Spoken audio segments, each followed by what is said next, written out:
तो यहाँ पे देखेंगे effect of applied voltage variation या change in applied voltage on starting torque of motor. ठीक है, तो इंडक्शन मोटर के स्टार्टिंग टॉर्क पर अप्लाइड वोल्टेज के वेरिएशन का, अप्लाइड वोल्टेज के चेंज का क्या इफेक्ट होता है। तो हमने देखा था इसका फार्मूला स्टार्टिंग टॉर्क का E2 square R2 upon R2 square plus X2 square. ठीक है, ये इसके स्टार्टिंग टॉर्क का फार्मूला है। और दूसरा बताया था कि यहां पे जब वोल्टेज अप्लाई करते हैं तो क्या सेटअप होता है, फ्लक्स। ठीक है, और इस फ्लक्स के कारण क्या होता है, E2। तो E2 डायरेक्टली प्रोपोर्शनल टू क्या होता है, flux, and flux directly proportional to क्या होती है, V। तो इसलिए बोल सकते हैं कि E2 डायरेक्टली प्रोपोर्शनल टू क्या होता है, V होता है। ठीक है, तो यदि रोटर का रेजिस्टेंस कांस्टेंट है, उसके रेजिस्टेंस को हम चेंज नहीं कर रहे हैं, सप्लाई फ्रीक्वेंसी चेंज नहीं हो रही है, ठीक है, तो यहाँ पे जो E2 है वो डायरेक्टली प्रोपोर्शनल टू क्या है, V। तो स्टार्टिंग टॉर्क जो होगा वो वोल्टेज के स्क्वायर के क्या होगा, डायरेक्टली प्रोपोर्शनल होगा। तो थ्री फेज इंडक्शन मोटर का स्टार्टिंग टॉर्क अप्लाइड वोल्टेज के स्क्वायर के क्या होता है, डायरेक्टली प्रोपोर्शनल होता है। ठीक है, तो यदि वोल्टेज को डबल करोगे तो टॉर्क क्या होगा, 4 टाइम हो जाएगा। वोल्टेज को यदि हाफ करेंगे तो टॉर्क क्या हो जाएगा, वहां पे 1/4 हो जाएगा। ठीक है, तो ये आपको याद रखना है कि इंडक्शन मोटर का स्टार्टिंग टॉर्क वोल्टेज के स्क्वायर के डायरेक्टली प्रोपोर्शनल होता है। ठीक है, अब यदि बोलता है कि परसेंटेज इंक्रीज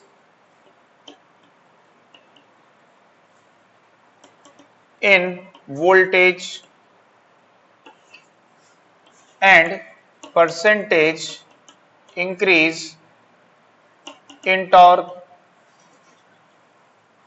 तो यदि हम यहां पे वोल्टेज को 4% क्या करते हैं, इंक्रीज करते हैं, तो टॉर्क कितना परसेंट इंक्रीज हो जाएगा, सॉरी। ठीक है, तो यदि वोल्टेज को 4% इंक्रीज करते हैं तो टॉर्क कितना परसेंट इंक्रीज हो जाएगा, 8%। ठीक है, यदि वोल्टेज को 5% इंक्रीज करते हैं तो टॉर्क लगभग कितना हो जाएगा, 10% इंक्रीज हो जाएगा। ठीक है, यदि हम वोल्टेज को 10% इंक्रीज करते हैं तो टॉर्क लगभग कितना परसेंट इंक्रीज हो जाएगा, 21% इंक्रीज हो जाएगा। ठीक है ना, तो याद रखिए ये परसेंटेज इंक्रीज में लगभग क्या हो जाता है, डबल होता है। स्क्वायर होने पे परसेंटेज इंक्रीज में लगभग क्या होगा, वो डबल होगा। ठीक है, तो यहां पे देखेंगे कि इसका स्टार्टिंग टॉर्क किस पर डिपेंड करता है, रोटर के पावर फैक्टर पर डिपेंड करता है ना। तो यदि रोटर का रेजिस्टेंस इंक्रीज होता है तो उसका पावर फैक्टर भी क्या होता है, इंक्रीज होता है। यदि स्टार्टिंग के समय रोटर के पर फेज के रेजिस्टेंस को किसके इक्वल रखते हैं, रोटर के पर फेज के रिएक्टेंस के इक्वल रखते हैं, तो यहां पे मोटर का स्टार्टिंग टॉर्क क्या होगा, मैक्सिमम स्टार्टिंग टॉर्क होगा।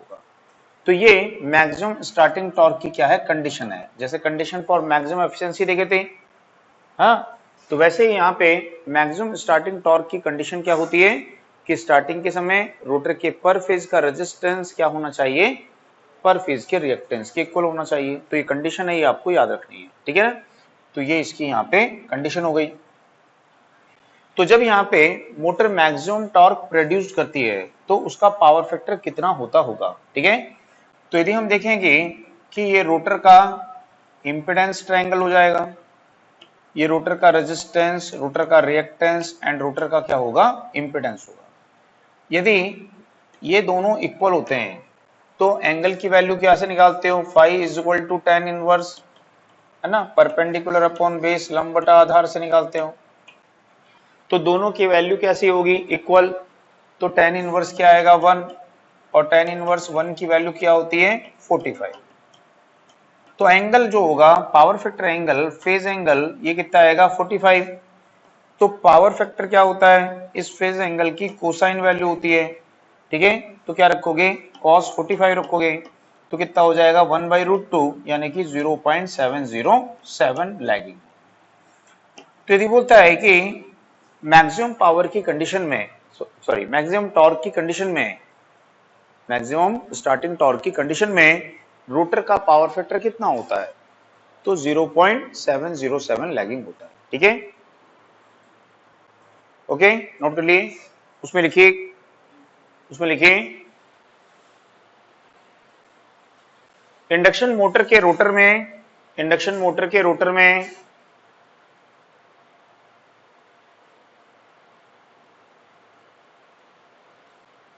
जब R2 is equal to X2 होता है, इंडक्शन मोटर के रोटर में जब R2 is equal to X2 होता है,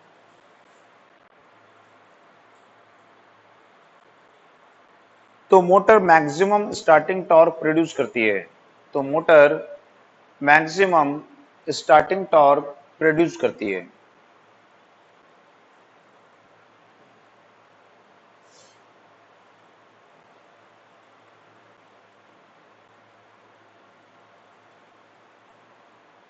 इस कंडीशन में रोटर पावर फैक्टर, इस कंडीशन में रोटर पावर फैक्टर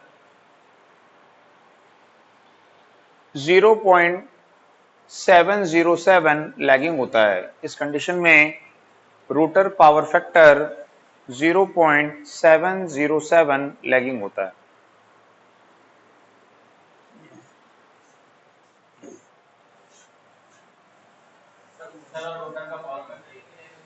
नहीं, रोटर का अलग रहेगा, है ना, स्टेटर का अलग रहेगा, है ना।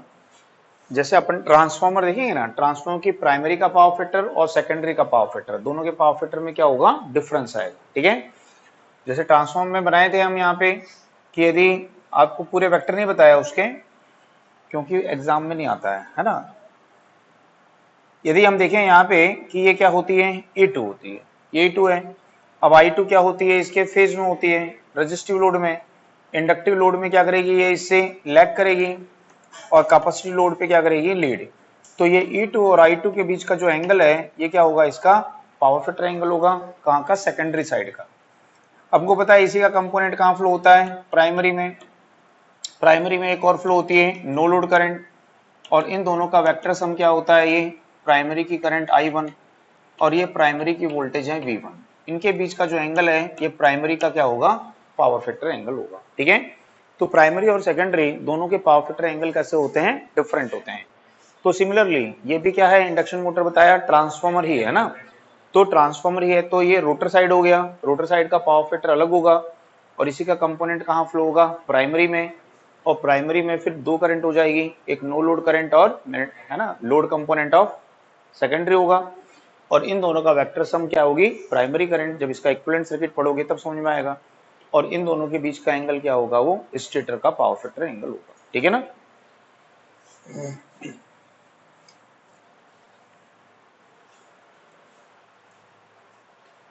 ठीक है, तो अभी अपन क्या देखें यहाँ पे, condition for maximum starting torque, ठीक है। अब यहाँ पे देखेंगे कि टॉर्क अंडर रनिंग कंडीशन क्या होता है। तो उसके पहले यहाँ पे देखेंगे कि frequency of rotor current, rotor EMF, rotor reactance in running condition, कि रनिंग कंडीशन इनकी वैल्यू क्या होती है, ठीक है। तो जैसे कि हमको पता है यहाँ पे कि रोटर फ्रीक्वेंसी या frequency of rotor current, frequency of rotor current in running condition, ठीक है। तो इसको किससे शो किए, एफ डैश से। और ये क्या होता है, स्लिप इनटू सप्लाई फ्रीक्वेंसी होती है, ठीक है। तो रनिंग कंडीशन में रोटर करंट की फ्रीक्वेंसी किसके इक्वल होती है, स्लिप इनटू सप्लाई फ्रीक्वेंसी, और इसी को बोलते हैं स्लिप फ्रीक्वेंसी, ठीक है। बहुत कम हो जाती है। तो हम पढ़ चुके हैं कि यदि 4% स्लिप होती है और सप्लाई फ्रीक्वेंसी 50 हर्ट्ज होती है, तो रोटर करंट की फ्रीक्वेंसी कितनी हो जाती है, तो 25 टाइम्स रिड्यूस हो जाती है, ठीक है, 25 गुना लगभग कम हो जा रही है। तो यदि हम देखें यहाँ पे कि रोटर रिएक्टेंस पर फेज क्या होगा? तो रोटर रिएक्टेंस पर फेज इन रनिंग कंडीशन क्या होगा? तो इसको बोलेंगे slip into stand still reactance. ठीक है, X2 से किसको शो किए थे? स्टैंड स्टिल रिएक्टेंस को। तो रोटर के पर फेज का स्टैंड स्टिल कंडीशन में जो रिएक्टेंस था, अब उसको स्लिप से मल्टीप्लाई करो तो क्या आएगा? रोटर का रिएक्टेंस आएगा। बिकॉज अपन पढ़ चुके हैं कि X2 इज इक्वल टू क्या होता है? 2 पाई एफ एल, है कि नहीं? ये होता है। और रनिंग कंडीशन में यदि बोलेंगे तो यहां पे क्या रखना पड़ेगा? 2 पाई एफ डैश रखना पड़ेगा। ठीक है, और एफ डैश की वैल्यू क्या होती है? तो ये होती है 2 पाई एस एफ इंटू एल। तो एस को कॉमन लिए तो क्या बचा? 2 पाई एफ एल। तो 2 पाई एफ एल क्या था? स्टैंड स्टिल रिएक्टेंस था। तो रनिंग रिएक्टेंस क्या हो जाएगा? Slip into stand still reactance हो जाएगा। ठीक है, तो ये वैल्यू अपने पास में आती है। दूसरा यदि आप देखेंगे कि रोटर ईएमएफ पर फेज इन रनिंग कंडीशन, तो इसको ई आर से डिनोट करेंगे और ये भी क्या हो जाएगा? Slip into EMF at stand still condition. तो स्टैंड स्टिल कंडीशन में जो ईएमएफ थी उसको किससे मल्टीप्लाई किए? स्लिप से। तो रनिंग ईएमएफ आ जाएगी, रोटर ईएमएफ आ जाएगी, रिएक्टेंस को स्लिप से और फ्रीक्वेंसी को भी। तो स्टैंड स्टिल कंडीशन में जो भी रोटर के पैरामीटर्स थे उन सबको एक्सेप्ट रेजिस्टेंस, रेजिस्टेंस को छोड़ के, क्योंकि रेजिस्टेंस फ्रीक्वेंसी पर डिपेंड नहीं करता है। ठीक है, बाकी सब किस पर डिपेंड कर रहे हैं? स्लिप पर डिपेंड करते हैं। ठीक है ना?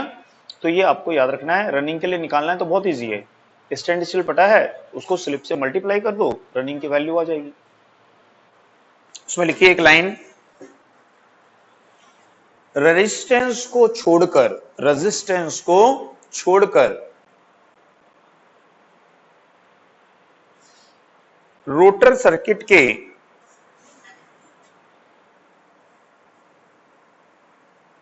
ऑल पैरामीटर्स,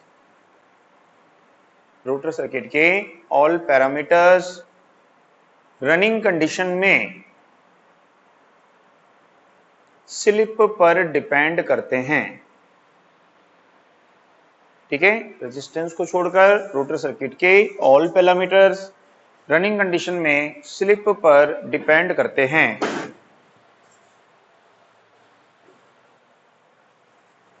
ठीक है ना? तो सभी स्लिप पर डिपेंड करते हैं।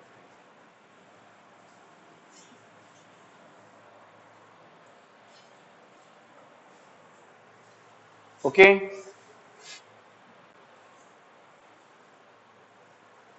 अब यहां पे देखेंगे कि टॉर्क अंडर रनिंग कंडीशन क्या होगा। ठीक है, तो टॉर्क अंडर रनिंग कंडीशन,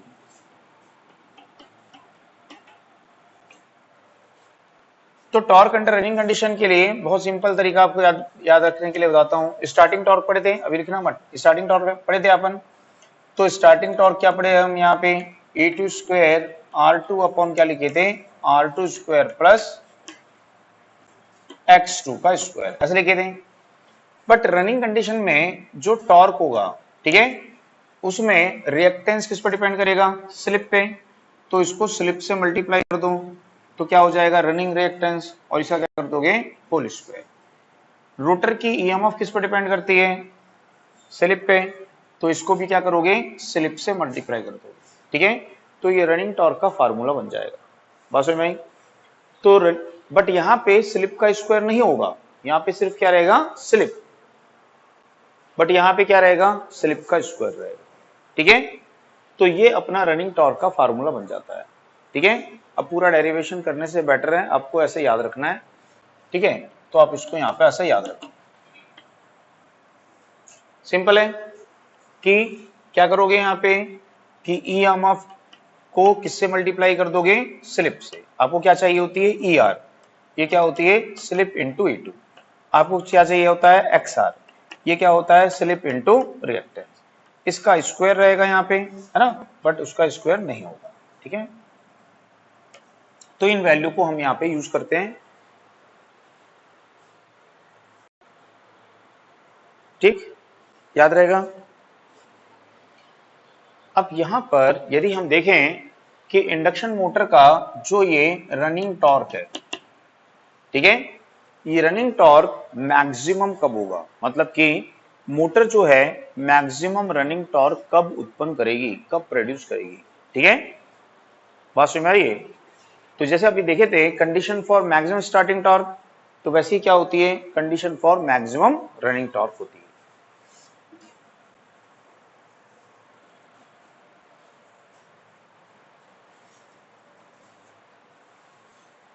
तो ये जो इक्वेशन था, इसी इक्वेशन को डिफरेंशिएट करते हैं, है ना, उसके द्वारा क्या निकालते हैं, कंडीशंस निकालते हैं।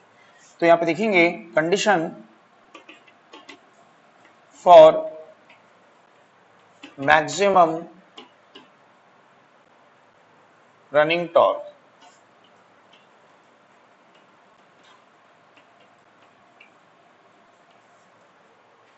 तो condition for maximum running torque या maximum torque under running condition ऐसे ही बोल सकते हो। ठीक है, तो रनिंग कंडीशन में मैक्सिमम टॉर्क क्या होगा मोटर का, ठीक है, उसकी कंडीशन क्या होगी। तो यहां पे अपन देखे थे स्टार्टिंग टॉर्क के लिए क्या था, R2 इक्वल टू X2। तो रनिंग कंडीशन में R2 तो हमेशा कैसा रहता है, सेम, इसमें चेंज होता नहीं है। रनिंग कंडीशन में यहाँ पे क्या रखना पड़ेगा आपको, रनिंग, और ये रनिंग किसके इक्वल होता है, स्लिप इनटू X2 के इक्वल होता है। ठीक है, तो यदि बोलता है कि रनिंग कंडीशन में मोटर मैक्सिमम टॉर्क कब प्रोड्यूस करेगी, उसकी क्या कंडीशन है, तो ये कंडीशन है। ठीक है, तो यहां पे मैक्सिमम रनिंग टॉर्क कब प्रोड्यूस्ड होता है, जब रोटर का रेजिस्टेंस किसके इक्वल होगा, स्लिप इनटू X2, यानी कि रोटर के रनिंग रिएक्टेंस के इक्वल होगा।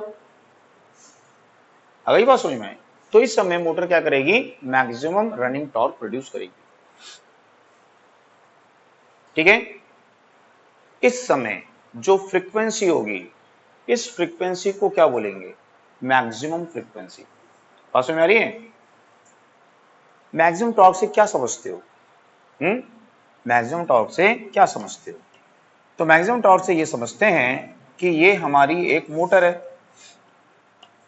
इसको हम वोल्टेज अप्लाई किए हैं, ये पावर ड्रॉ कर रही है, और एक्टिव पावर ड्रॉ करके यहां पे हमने लोड कनेक्ट किया हुआ है, इस लोड को क्या कर रही है, वो ड्राइव कर रही है। ठीक है, अब हम इसके ऊपर में लोड को क्या करते जाते हैं, इंक्रीज, इसके ऊपर लोड डालते जाते हो, डालते जाते हो, बढ़ाते जाते हो। तो जब इसके ऊपर लोड डालते जाओगे, लोड बढ़ाते जाओगे, उस लोड को बढ़ाने के लिए, घुमाने के लिए, ड्राइव करने के लिए मोटर को क्या चाहिए होगा, टॉर्क।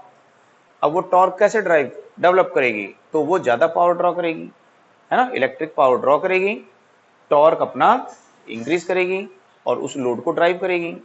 तो इसकी भी तो कोई लिमिटेशन होगी ना, तो एक ऐसा तो नहीं है कोई भी मोटर है उस पर कितना भी लोड डालते जाओ, ऐसा नहीं हो सकता ना, उसकी भी एक लिमिटेशन होगी ना।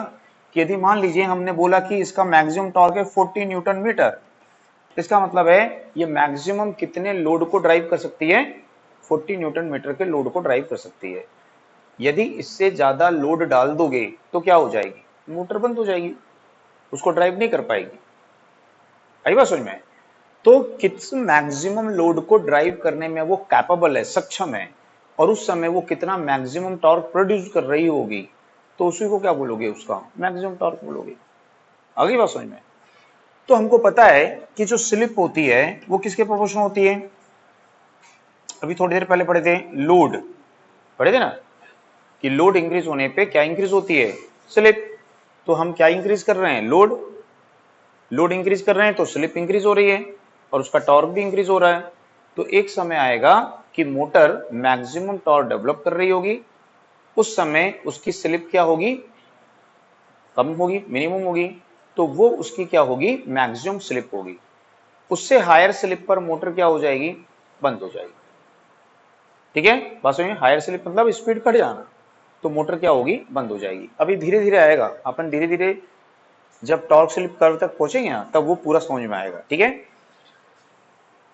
तो यहां पे हम इस स्लिप को क्या बोलेंगे, जिस स्लिप पर मोटर मैक्सिमम टॉर्क प्रोड्यूस करती है उस स्लिप को क्या बोलते हैं, मैक्सिमम स्लिप बोलते हैं। ठीक है, तो जो मैक्सिमम स्लिप होती है, इस मैक्सिमम स्लिप को हम या तो SM से शो करते हैं या फिर हम किससे शो करते हैं, A से शो करते हैं। ठीक है, तो इस मैक्सिमम स्लिप की वैल्यू क्या होगी, R2/X2 होगी, यानी कि रोटर रेजिस्टेंस पर फेज अपॉन स्टैंडिस्टिल रिएक्टेंस पर फेज। ठीक है, तो यदि हमको मैक्सिमम स्लिप निकालनी है तो मैक्सिमम स्लिप कैसे निकालेंगे, तो उसके निकालने के लिए रोटर रेजिस्टेंस पर फेज को डिवाइड करेंगे रोटर रिएक्टेंस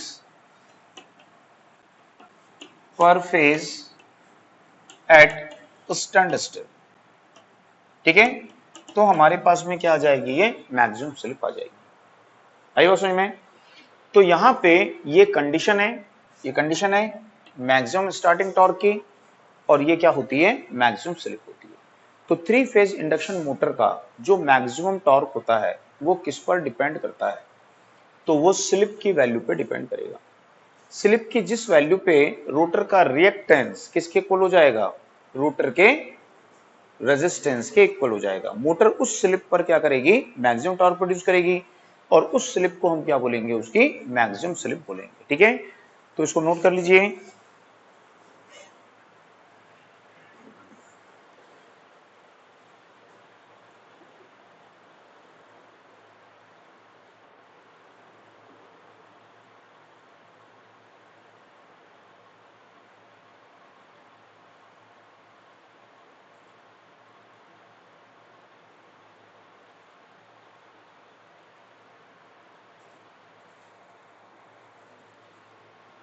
ठीक,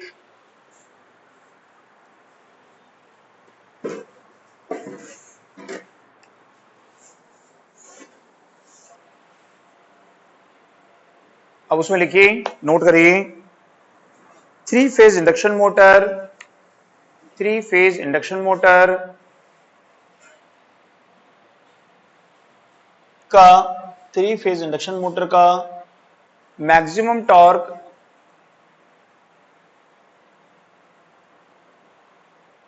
रोटर के रेजिस्टेंस पर डिपेंड नहीं करता है। 3 फेज इंडक्शन मोटर का maximum torque under running condition, 3 phase induction motor का maximum torque under running condition rotor के रेजिस्टेंस पर डिपेंड नहीं करता है।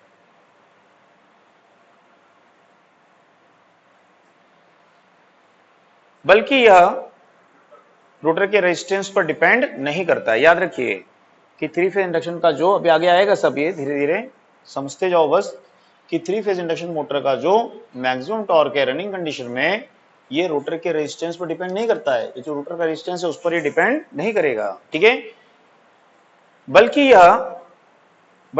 यह यानी मैक्सिमम टॉर्क, बल्कि मैक्सिमम टॉर्क स्लिप की वैल्यू पर डिपेंड करता है, स्लिप की वैल्यू पर डिपेंड करता है। तो किसकी वैल्यू पर डिपेंड करेगा, ये स्लिप की वैल्यू पर डिपेंड करता है।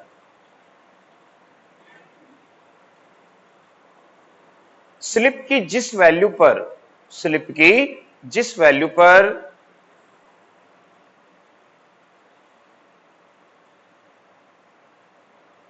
रोटर का रेजिस्टेंस, स्लिप की जिस वैल्यू पर रोटर का रेजिस्टेंस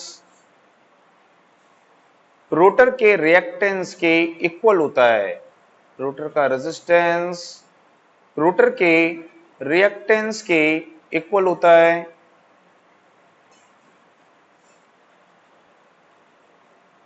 उस स्लिप पर मोटर मैक्सिमम टॉर्क प्रोड्यूस करती है, उस स्लिप पर मोटर मैक्सिमम टॉर्क प्रोड्यूस करती है। इसे मैक्सिमम स्लिप कहते हैं, इसे मैक्सिमम स्लिप कहते हैं, इसे मैक्सिमम स्लिप कहते हैं। ठीक है, तो यहां पे यदि देखें कि मोटर जो है रनिंग कंडीशन में कितना मैक्सिमम टॉर्क प्रोड्यूस करती है। ठीक है, तो अब देख रहे हैं मैक्सिमम टॉर्क देख रहे हैं, कि मैक्सिमम टॉर्क का फार्मूला क्या है, कि maximum torque under running condition.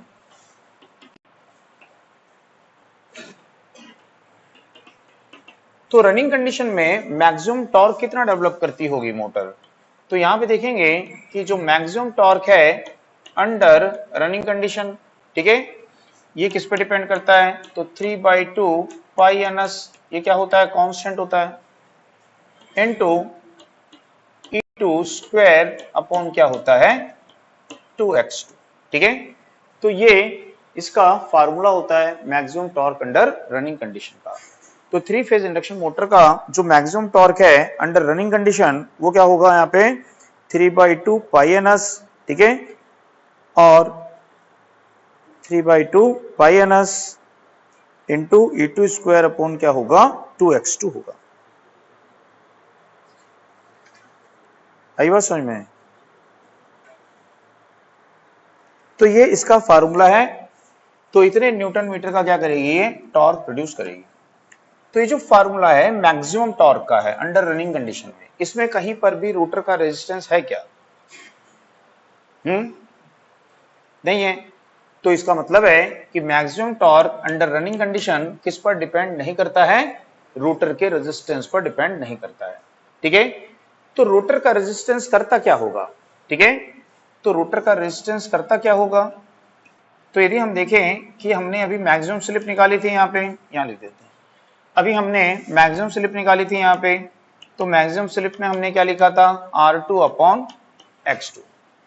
तो यहाँ पे बोल रहा है कि रनिंग कंडीशन में जो मैक्सिमम टॉर्क है वो रोटर के रेजिस्टेंस पर डिपेंड नहीं करता है, यहाँ पे कहीं पे भी रोटर का रेजिस्टेंस नहीं आ रहा है कैलकुलेशन में, ठीक है। तो ये रोटर के रेजिस्टेंस पर डिपेंड नहीं करेगा। तो रोटर का रेजिस्टेंस फिर करता क्या है, तो रोटर का जो रेजिस्टेंस है वो स्लिप की वैल्यू को डिटरमाइन करता है, स्लिप की वैल्यू को निर्धारित करता है कि किस स्लिप पर हमको मैक्सिमम टॉर्क मिलेगा। यदि हम रोटर के रेजिस्टेंस को डबल कर देते हैं तो हमको अब डबल स्लिप पर मैक्सिमम टॉर्क मिलेगा। यदि रोटर के रेजिस्टेंस को हम हाफ कर देते हैं तो हाफ स्लिप पर मैक्सिमम टॉर्क करेगा, ठीक है। तो रोटर का जो रेजिस्टेंस है सिर्फ स्टार्टिंग टॉर्क को ही क्या करता है, वो इंक्रीज करता है, ठीक है। तो इसलिए हम क्या पढ़े थे, स्लिप रिंग मोटर में क्या पढ़े थे फेज वाउंड में, कि स्टार्टिंग कंडीशन में रोटर सर्किट में रेजिस्टेंस को ऐड करते हैं, उसका स्टार्टिंग टॉर्क बढ़ जाता है। पर रनिंग कंडीशन में जो मैक्सिमम टॉर्क है वो रोटर के रेजिस्टेंस पर डिपेंड नहीं कर रहा है, तो हम क्या करते हैं, रेजिस्टेंस को रिमूव कर देते हैं। रनिंग कंडीशन में रोटर को क्या कर देते हैं, शॉर्ट कर देते हैं, क्योंकि रनिंग कंडीशन में जो मैक्सिमम टॉर्क है वो रोटर के रेजिस्टेंस पर डिपेंड नहीं करता है। तो रोटर का रेजिस्टेंस करता क्या है, वो स्लिप की वैल्यू को निर्धारित करता है, स्लिप की वैल्यू को डिटरमाइन करता है कि किस स्लिप पर हमें मैक्सिमम टॉर्क मिलेगा। यदि हम रोटर के रेजिस्टेंस को बढ़ा देते हैं तो हायर स्लिप पर मैक्सिमम टॉर्क मिलेगा, यानी लोअर स्पीड में मिलेगा। यदि हम रोटर के रेजिस्टेंस को कम कर देते हैं तो स्लिप की वैल्यू भी क्या हो जाएगी, कम। स्लिप कम मतलब स्पीड क्या हो जाएगी, बढ़ जाएगी। आई बात समझ में? तो फिर बोलेगा कि मैक्सिमम टॉर्क किस पर डिपेंड करता है, तो मैक्सिमम टॉर्क डिपेंड करता है सप्लाई वोल्टेज के स्क्वायर। अभी थोड़ी देर पहले बताया था कि E2 किसके प्रोपोर्शनल होती है, V, ये लिखे थे। तो अप्लाइड वोल्टेज के स्क्वायर के क्या होता है, ये डायरेक्ट, बहुत इंपॉर्टेंट क्वेश्चन है ये एग्जाम में, ठीक है। इंडक्शन मोटर का जो maximum torque under running condition है बहुत इंपॉर्टेंट टॉपिक होता है एग्जाम के पॉइंट ऑफ व्यू से। तो यहाँ पे maximum torque under running condition किस पर डिपेंड करता है, अप्लाइड वोल्टेज के स्क्वायर के डायरेक्टली प्रोपोर्शनल होता है, ठीक है। रोटर के रिएक्टेंस के इनवर्सली प्रोपोर्शनल होता है, तो अप्लाइड वोल्टेज पर डिपेंड करेगा, ठीक है, रोटर के रिएक्टेंस पर डिपेंड करेगा, और इसमें क्या होती है फ्रीक्वेंसी 2 पाई एन एस, ठीक है। N S is equal to क्या होता है 120 F/P। तो ये तो कांस्टेंट होता है ना, तो जब ये कांस्टेंट है तो NS डायरेक्टली प्रोपोर्शनल टू क्या हो जाता है, इसमें क्या होती है फ्रीक्वेंसी होती है। तो ये भी फ्रीक्वेंसी है, ये भी फ्रीक्वेंसी है, फ्रीक्वेंसी का क्या होगा स्क्वायर, तो फ्रीक्वेंसी के स्क्वायर के क्या होगा इनवर्सली प्रोपोर्शनल हो जाएगा, ठीक है। तो उसमें नोट करिएगा, उसमें लिखिएगा रनिंग कंडीशन में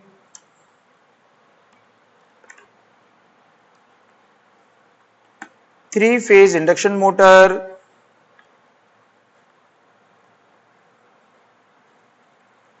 का मैक्सिमम टॉर्क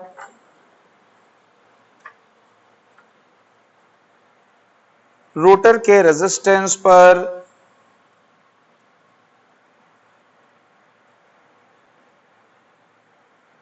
डिपेंड नहीं करता है।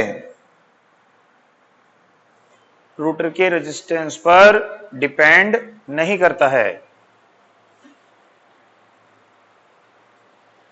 बल्कि यह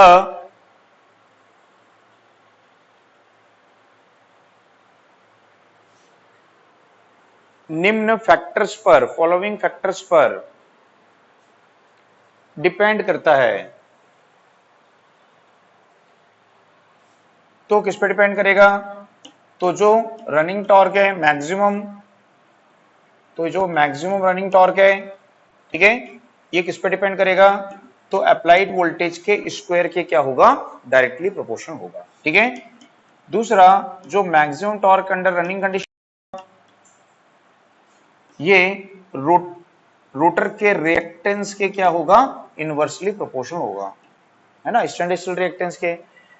तीसरा, ये जो मैक्सिमम टॉर्क होगा, मैक्सिमम टॉर्क होगा अंडर रनिंग कंडीशन, ये सप्लाई फ्रीक्वेंसी के स्क्वायर के क्या होगा? इनवर्सली प्रोपोर्शनल होगा।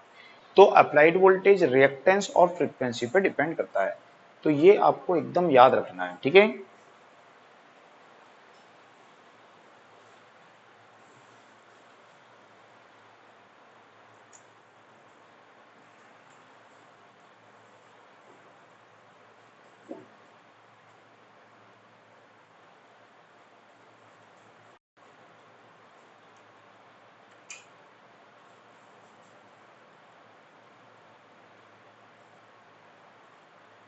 ठीक है, बात समझ में आई?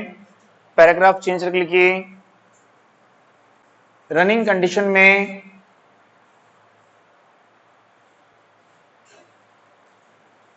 रोटर का रेजिस्टेंस केवल स्लिप की वैल्यू को डिटरमाइन करता है, स्लिप की वैल्यू को निर्धारित करता है।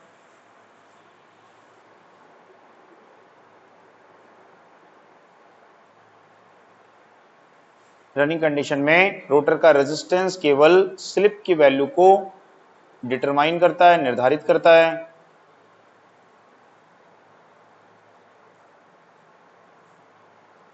कि किस स्लिप पर, कि किस स्लिप पर मैक्सिमम टॉर्क प्राप्त होगा, कि इसी को टॉर्क स्लिप कर्व भी बोलते हैं, है ना।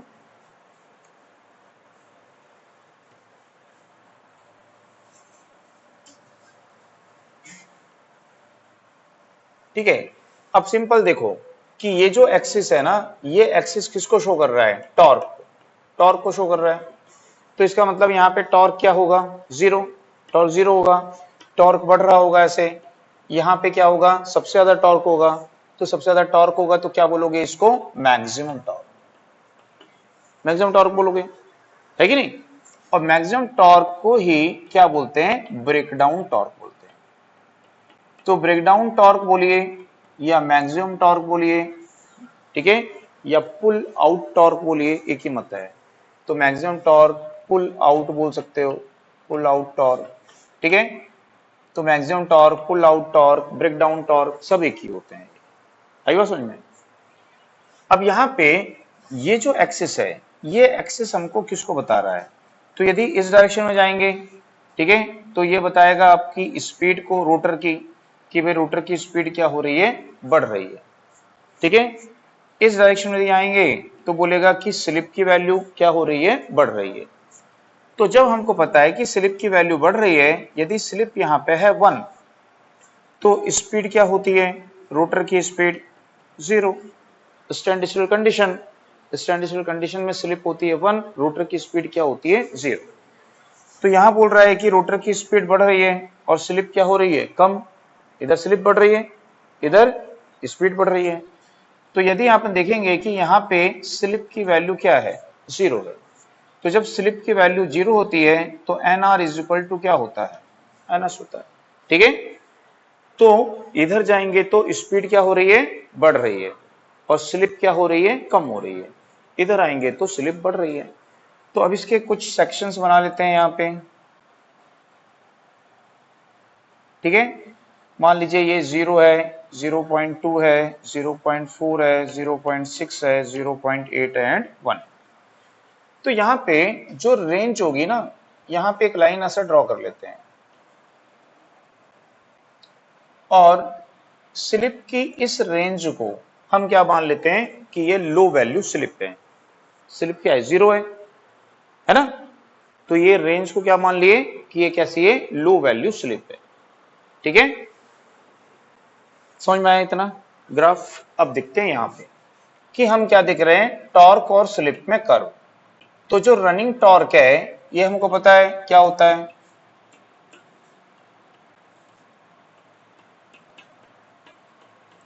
ठीक है, अभी पढ़े थे, ये रनिंग टॉर्क का फार्मूला होता है।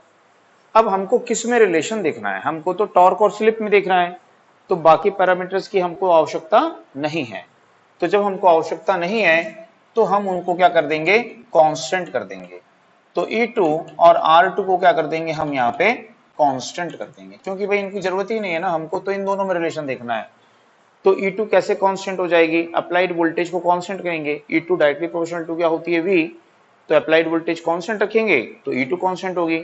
रोटर सर्किट के रेजिस्टेंस को हम चेंज नहीं करेंगे तो उसका रेजिस्टेंस भी चेंज नहीं होगा। ठीक है, तो ये पैरामीटर्स यहाँ पे जब कांस्टेंट हो जाएंगे तो रनिंग टॉर्क जो होगा वो क्या हो जाएगा, स्लिप अपॉन Sx2 का होल स्क्वायर हो जाएगा। ये रनिंग टॉर्क का फार्मूला हो जाएगा। आइए समझ में। अब यहां पे बोलता है कि एट लो वैल्यू स्लिप, कि जब स्लिप की वैल्यू क्या है, लो है, तो लो वैल्यू स्लिप यानी स्लिप नियर टू क्या है, 0 है ना। स्लिप क्या है, नियर टू 0 है। तो उस कंडीशन में जो ये Sx2 टर्म्स होता है ये क्या होगा, नेग्लिजिबल होगा। ये टर्म्स क्या होगा, नेग्लिजिबल होगा। ठीक है, क्योंकि हमें पता है कि भाई स्लिप की वैल्यू है मान लो आपकी 4%, तो 0.04 लिखोगे आप उसको। ठीक है, अगर रिएक्टेंस मान लीजिए आपका है 0.1 ओम, तो रिएक्टेंस 0.1 है। अब इसका भी क्या करोगे आप, वहां पे स्क्वायर करोगे, है कि नहीं। तो ये जो वैल्यू है ये वैल्यू आपकी क्या आ जाएगी, 4 इंटू 10⁻⁻6 आ जाएगी। तो ये जो वैल्यू है क्या है, ये नेग्लिजिबल है कि नहीं, यानी कि 0.0000004। तो ये वैल्यू नेग्लिजिबल हुई ना। तो इसको क्या बोला कि लो वैल्यू स्लिप पर जो Sx2 टर्म्स होगा वो क्या हो जाएगा, नेग्लिजिबल हो जाएगा। ठीक है, तो जब ये टर्म्स नेग्लिजिबल हो जाएगा तो उस कंडीशन में जो रनिंग टॉर्क होगा, ये running torque directly proportional to क्या हो जाएगा, स्लिप हो जाएगा। अभी एक क्वेश्चन बनाए थे कांस्टेंट लेकर के। ठीक है, तो यदि इस टर्म को हम नेग्लिजिबल करेंगे तो running torque directly proportional to क्या होगा, स्लिप होगा। ठीक है, तो आपको याद रखना है at low value slip torque is directly proportional to क्या होता है, स्लिप होता है। ठीक है, अब यदि स्लिप की वैल्यू इंक्रीज होगी तो टॉर्क की वैल्यू भी क्या होगी, इंक्रीज होगी। और जब डायरेक्ट प्रोपोर्शनलिटी होती है तो क्या बनता है, स्ट्रेट लाइन बनती है। ठीक है, तो लो वैल्यू स्लिप पर टॉर्क स्लिप कर्व जो होगा वो कैसा होगा, स्ट्रेट लाइन होगा। आ गई बात समझ में। तो लो वैल्यू स्लिप पर टॉर्क स्लिप के डायरेक्टली प्रोपोर्शनल होता है और टॉर्क स्लिप कर्व कैसा होता है, स्ट्रेट लाइन होता है। ठीक है, अब यदि इससे और ज्यादा लोड हम डालते हैं, लोड हम बढ़ाते जाएंगे, टॉर्क बढ़ते जाएगा, स्लिप बढ़ते जाएगी। ठीक है, तो यदि आपको बोलता है कि at high value slip, at high value slip, कि हाई वैल्यू स्लिप पर क्या होगा। ठीक है, तो हमने देखा कि जब हम लोड को बढ़ाए टॉर्क बढ़ रहा है, ये एक्सिस को बता रहा है टॉर्क को, तो टॉर्क बढ़ रहा है और स्लिप भी क्या हो रही है, बढ़ रही है। तो स्लिप भी बढ़ रही है, टॉर्क भी बढ़ रहा है। अब यहाँ पे ये जो कर्व है, जैसे जैसे लोड बढ़ेगा टॉर्क बढ़ेगा स्लिप बढ़ेगा, है ना। लो वैल्यू पे तो क्या था ये, ठीक है, अब लोड बढ़ेगा और टॉर्क बढ़ेगा। ठीक है, और एक समय आएगा कि ये ऐसी पोजीशन पे आ गया, तो ये क्या हो गया, इसका मैक्सिमम लोड हो गया, मैक्सिमम टॉर्क हो गया। ठीक है, इससे ज्यादा आप उस पर लोड नहीं डाल सकते हो, इससे ज्यादा मोटर टॉर्क डेवलप नहीं कर सकती है। तो बोलता है कि हाई वैल्यू स्लिप पर क्या होगा, ठीक है, हाई वैल्यू स्लिप पर क्या होगा। इसको हाई वैल्यू को बाद में लेते हैं, एक काम करते हैं, क्योंकि हाई वैल्यू पे क्या हो जाएगा, गड़बड़ हो जाएगा। तो अभी इतना समझ में आया कि लो वैल्यू स्लिप पे हुआ। अब इस कंडीशन में, ये जो कंडीशन है, इस कंडीशन में क्या हो रहा होगा रोटर में, तो रोटर में एक होता है रोटर का रेजिस्टेंस और दूसरा क्या होता है उसका रिएक्टेंस। तो हम बोल रहे हैं कि ये जो टर्म्स है ये क्या है, नेग्लिजिबल है, यानी कि SX2 लेस देन क्या होगा, R2। तो रोटर का रेजिस्टेंस अभी क्या होगा, ज्यादा होगा, ठीक है। लोड बढ़ाओगे क्या बढ़ती जाएगी, स्लिप बढ़ती जाएगी। लोड बढ़ाओगे क्या बढ़ेगी, स्लिप बढ़ेगी, टॉर्क बढ़ेगा। तो जब लोड बढ़ाने पे स्लिप बढ़ेगी तो वो स्लिप इसके साथ प्रोडक्ट है, मल्टीप्लाई है, तो इसको क्या करेगी, वो टर्म उसको बढ़ाएगी। तो जब ये बढ़ेगा और बढ़ते बढ़ते किसके इक्वल हो जाएगा, ये R2 के इक्वल हो जाएगा, ठीक है। तो मोटर क्या करेगी, ये मैक्सिमम टॉर्क प्रोड्यूस करेगी। तो ये हम देखें यहाँ पे कि हमारी जो मोटर है, ठीक है, इस स्लिप पर मैक्सिमम टॉर्क प्रोड्यूस कर रही है और इस समय R2 इज इक्वल टू क्या होगा, यानी इस स्लिप पर रोटर का जो रिएक्टेंस है वो किसके इक्वल हो चुका है, रोटर के रेजिस्टेंस के इक्वल हो गया है। और मोटर क्या कर रही है, मैक्सिमम टॉर्क प्रोड्यूस कर रही है। बात समझ में आई। तो अभी थोड़ी देर पहले हमने पढ़ा था कंडीशन फॉर मैक्सिमम टॉर्क, तो क्या पढ़े थे कि स्लिप की जिस वैल्यू पर SX2, ठीक है, किसके इक्वल हो जाता है, R2 के, तो उस समय मोटर क्या करती है, ये मैक्सिमम टॉर्क प्रोड्यूस करती है। तो वो स्लिप की वैल्यू हमको ये मिल रही है, इस स्लिप पर मोटर मैक्सिमम टॉर्क प्रोड्यूस कर रही है, यानी कि इस स्लिप पर R2 इज इक्वल टू क्या हो गया है, SX2 हो गया।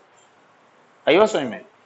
अब देखिए क्या होता है, यदि हम इससे और हायर लोड इंक्रीज करते हैं, इससे ज्यादा क्या करेंगे अब, और लोड डालेंगे, तो उसको क्या बोलेंगे, एट हाई वैल्यू स्लिप या लार्ज वैल्यू स्लिप। तो लार्ज वैल्यू स्लिप पर क्या होगा, अब ये जो SX2 टर्म्स था अब तो बराबर हो गया था। अब ये जो SX2 टर्म्स होगा ये ग्रेटर देन क्या हो जाएगा, R2 हो जाएगा। स्लिप और बढ़ेगी ना, है ना, ये इस लोड से हायर और लोड हो गया, तो उसको बोलेंगे कि स्लिप मैक्सिमम से भी क्या हो गई, ज्यादा हो गई, तो उसको क्या बोलेंगे, लार्ज वैल्यू स्लिप। तो लार्ज वैल्यू स्लिप पर ये प्रोडक्ट ग्रेटर देन क्या हो जाएगा, R2 हो जाएगा। तो जब ये कंडीशन आती है तो हम उस समय इस SX2 को अब नेग्लिजिबल नहीं मान सकते हैं। तो जब उसको हम नेग्लिजिबल नहीं मानेंगे तो रनिंग टॉर्क जो होगा वो क्या होगा, स्लिप इनटू स्लिप का क्या है, देखो स्क्वायर, यहाँ पे स्लिप अपॉन क्या होगा, स्लिप का स्क्वायर। तो यहाँ पे टॉर्क क्या हो जाएगा, 1 अपॉन स्लिप हो जाएगा। यानी कि अब यदि स्लिप बढ़ेगी तो टॉर्क क्या हो जाएगा, तो यदि मैक्सिमम स्लिप से हायर स्लिप होती है तो उसको बोलेंगे लार्ज वैल्यू स्लिप। तो लार्ज वैल्यू स्लिप पर जो टॉर्क है वो स्लिप के क्या होगा, इनवर्सली प्रोपोर्शनल हो जाएगा। यदि स्लिप इससे ज्यादा बढ़ती है तो अब टॉर्क नहीं बढ़ेगा, है ना। यहां तक स्लिप बढ़ रही थी मैक्सिमम स्लिप तक, तो टॉर्क बढ़ रहा था। मैक्सिमम स्लिप से हायर वैल्यू स्लिप पर, ठीक है, या लार्ज वैल्यू स्लिप पर जो टॉर्क है वो स्लिप के अब इनवर्सली प्रोपोर्शनल। अब यदि इससे ज्यादा स्लिप बढ़ती है तो टॉर्क नहीं बढ़ेगा, अब टॉर्क क्या होगा, यहां पे ऐसा कम होगा, ठीक है, टॉर्क क्या होगा, यहां पे कम होगा।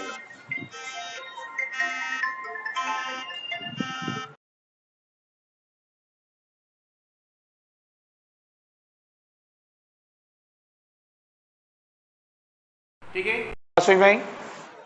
तो अब क्या होगा, यहां पे टॉर्क जो है वो बढ़ेगा नहीं, अब टॉर्क क्या होगा, ये घटेगा और हमारी मोटर जो है वो क्या हो जाएगी, उस लोड को ड्राइव नहीं कर पाएगी, उस लोड को घुमाने में वो कैपेबल नहीं होगी। मोटर क्या होगी, स्टॉप हो जाएगी, बंद हो जाएगी, हैवी करंट ड्रॉ करेगी, ठीक है, और उसका स्टेटर क्या होगा, बर्न हो जाएगा, जल जाएगा, ठीक है। इधर समझ में आया। अब हमने पढ़ा यहां पे कि इस समय रोटर का रेजिस्टेंस कितना है, R2 है। रोटर का रेजिस्टेंस कितना है इस समय, R2 है। यदि हम रोटर के रेजिस्टेंस को डबल कर देते हैं तो क्या होगा? तो यदि हम रोटर के रेजिस्टेंस को डबल करेंगे तो क्या होगा बताओ? तो ये मैक्सिमम स्लिप है, ये क्या होती है? R2/X2 होती है। यदि हम रोटर के रेजिस्टेंस को डबल करेंगे तो मैक्सिमम स्लिप भी क्या हो जाएगी? डबल हो जाएगी। तो यदि हम रोटर के रेजिस्टेंस को डबल करते हैं तो ये टॉर्क स्लिप कर्व कैसा बनेगा? तो ये टॉर्क स्लिप कर्व ऐसा बनेगा। ठीक है, ये किसके लिए है? जब रोटर का रेजिस्टेंस हमने क्या कर दिया है? डबल कर दिया है। तो जब हम रोटर का रेजिस्टेंस डबल किए तो हमने ये पाया, ठीक है, कि अब मैक्सिमम टॉर्क में चेंज हुआ क्या? नहीं हुआ। यदि पहले मोटर 150 न्यूटन मीटर का टॉर्क डेवलप कर रही थी, ये जो लाइन है ये किसको शो कर रही है? 150 न्यूटन मीटर को। तो पहले भी 150 न्यूटन मीटर का टॉर्क था, अभी भी कितना है? 150 न्यूटन मीटर का टॉर्क है। तो मैक्सिमम टॉर्क में उसके कोई चेंज, तो रोटर का रेजिस्टेंस चेंज करने पर मैक्सिमम टॉर्क में कोई चेंज नहीं होता है। ठीक है, रनिंग कंडीशन में यदि रोटर का रेजिस्टेंस हम बढ़ा देते हैं या रोटर के रेजिस्टेंस को हम घटा देते हैं तो मैक्सिमम टॉर्क में कोई चेंज नहीं होता है। क्या चेंज हो गया? देखो, पहले हमको इस स्लिप पर, इसको मैक्सिमम स्लिप बोलेंगे, पहले इस मैक्सिमम स्लिप पर मैक्सिमम टॉर्क मिल रहा था, अब हमको इस मैक्सिमम स्लिप पर क्या मिल रहा है? मैक्सिमम टॉर्क मिल रहा है। तो क्या बढ़ गया? मैक्सिमम स्लिप बढ़ गई। अब हमको हायर वैल्यू की मैक्सिमम स्लिप पर मैक्सिमम टॉर्क मिलेगा। क्या चेंज नहीं होता है? तो मैक्सिमम टॉर्क चेंज नहीं होता है। ठीक है, तो रनिंग कंडीशन में रोटर के रेजिस्टेंस को आप इंक्रीज करो या डिक्रीज करो, किसमें चेंज नहीं होगा? मैक्सिमम टॉर्क में चेंज। रेजिस्टेंस इंक्रीज करने पर क्या इंक्रीज हो जाएगी? मैक्सिमम स्लिप इंक्रीज हो जाएगी। ठीक है, अब हायर वैल्यू मैक्सिमम स्लिप पर हमको मैक्सिमम टॉर्क मिलेगा। अगली बात समझ में? तो यही आपको यहां पे याद रखना है। ठीक है ना? अब उसमें नोट करिए, उसमें लिखिए इंडक्शन मोटर में लो वैल्यू स्लिप पर, इंडक्शन मोटर में लो वैल्यू स्लिप पर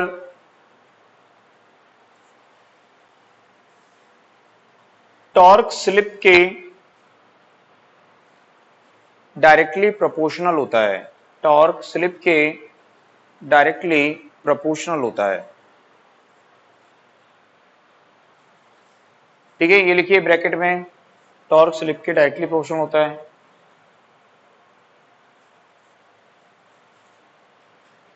अतः torque slip curve straight line होता है। अतः torque slip curve straight line होता है।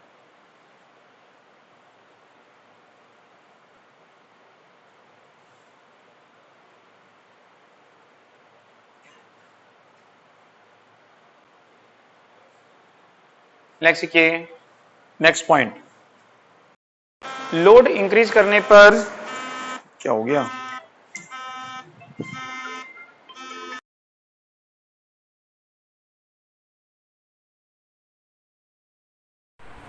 लोड इंक्रीज करने पर, लोड इंक्रीज करने पर SX2 इंक्रीज होता है। इसका फोन आ रहा है।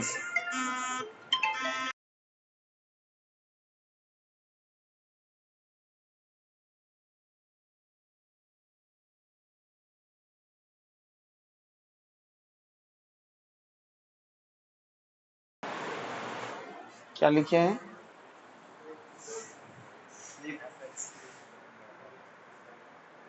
टॉर्क स्लिप पर स्ट्रेट लाइन होता है। लोड इंक्रीज करने पर SX2, लोड इंक्रीज करने पर SX2 या स्लिप इंक्रीज होते हैं, ऐसे लिख रहे थे क्या अपन? लोड इंक्रीज करने पर इंक्रीज होती है, लोड इंक्रीज करने पर स्लिप इंक्रीज होती है, एंड SX2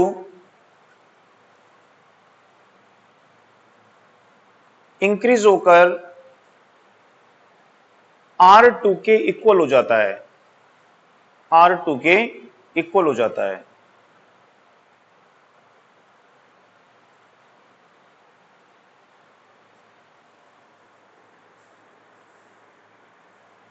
इस कंडीशन में मोटर मैक्सिमम टॉर्क प्रोड्यूस करती है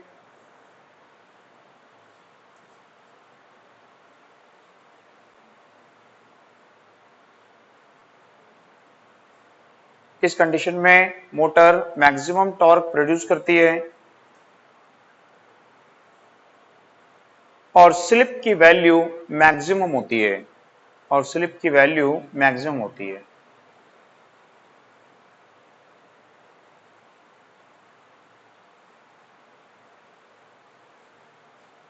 नेक्स्ट पॉइंट लिखिए, मैक्सिमम स्लिप से हायर वैल्यू स्लिप पर मैक्सिमम स्लिप से हायर वैल्यू स्लिप पर टॉर्क स्लिप के इनवर्सली प्रोपोर्शनल होता है। टॉर्क स्लिप के इनवर्सली प्रोपोर्शनल होता है, ये लिख लीजिए ब्रैकेट में, टॉर्क स्लिप के इनवर्सली प्रोपोर्शनल होता है। टॉर्क स्लिप के इनवर्सली प्रोपोर्शनल होता है। स्लिप इंक्रीज होने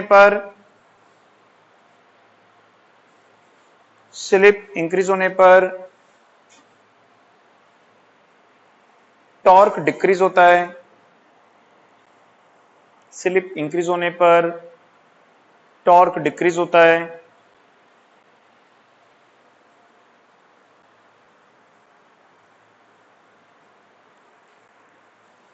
मोटर स्टॉप हो जाती है।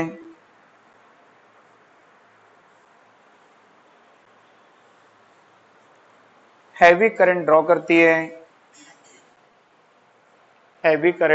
करती है और बर्न हो जाती, जल जाती है।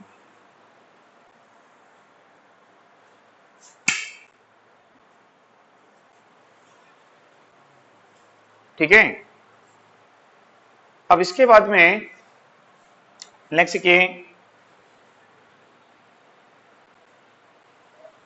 रोटर के रेजिस्टेंस को इंक्रीज करने पर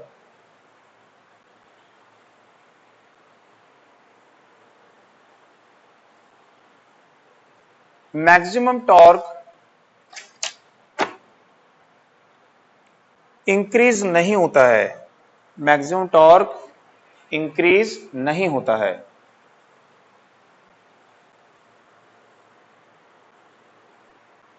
बल्कि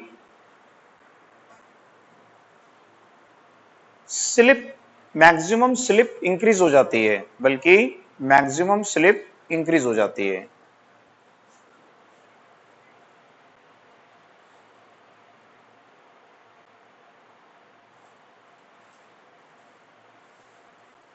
अब हायर वैल्यू स्लिप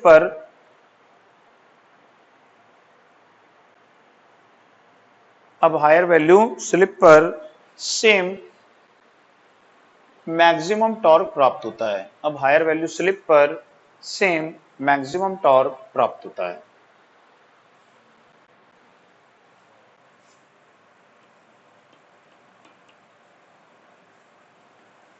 ठीक है, ये कर्व कैसा होता है? Rectangular hyperbola. तो उसमें लिख लीजिए टॉर्क स्लिप कर्व का